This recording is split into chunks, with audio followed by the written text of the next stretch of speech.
Reading in any language has a strong impact on the acquisition of that language. This is why parents are told to read to their children a lot. As a foreign language learner, this is equally as important, although I think it might be a little bit awkward for some of my viewers to have their parents reading to them. And besides that, maybe their parents don't know German. So how do you read in a foreign language by yourself? There are a ton of books made for German language learners. If you go to your preferred website to buy books online and you search for German Reader, you will find a ton of options listed under that. These books are meant to be read by English native speakers, and they are written in German. A lot of the times they'll actually give you vocabulary lists either by page or by chapter, or sometimes by a glossary at the end of the book.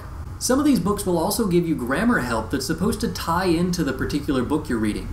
One of my personal favorites is actually a series of books from Andre Klein, which I did a review of a long time ago, which you can see over here.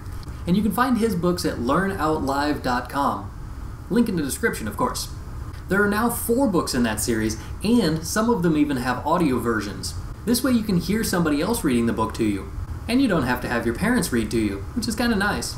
My suggestion is if you're going to buy the audiobook, you also need to buy the text version so that you can read along while you're hearing the words. This will help you whenever you're learning to spell.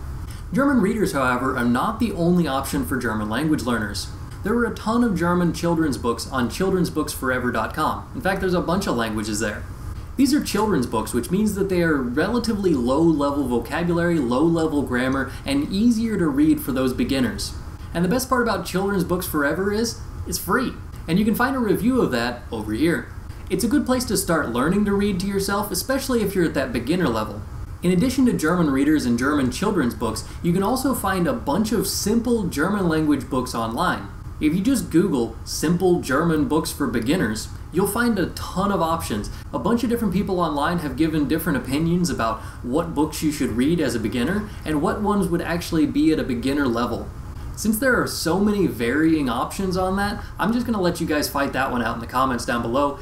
Make your suggestion for what it is that you think you should read as your first German book ever. All that's well and good, but how do you actually read the book in German without just trudging through it and looking up every single word in a sentence? First of all, pick something simple. Pick something at your level. Pick something lower than your level even, so that you can start building your confidence in your reading ability. Don't overwhelm yourself with a text that is too complicated, or one that's too long. If you're using a German reader, start by looking at the vocabulary list, whether that be at the end of a page, at the end of a chapter, or whatever. Learn the vocabulary first, then go and read the book.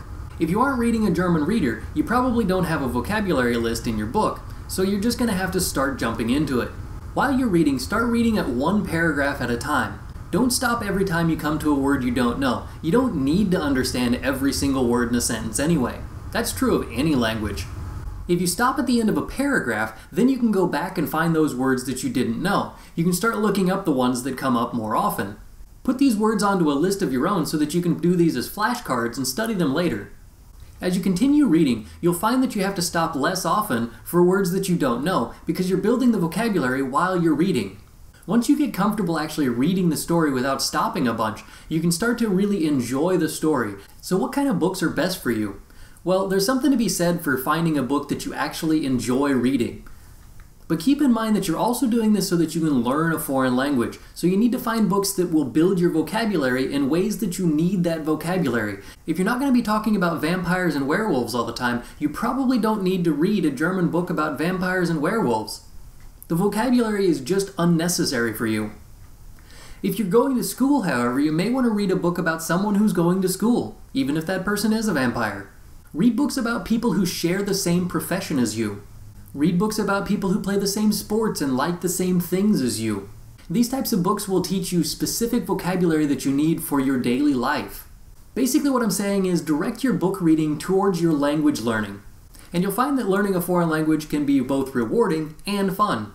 That's all I've got for today. Thanks for watching. Danke fürs Zuschauen. Bis zum nächsten Mal. Tschüss.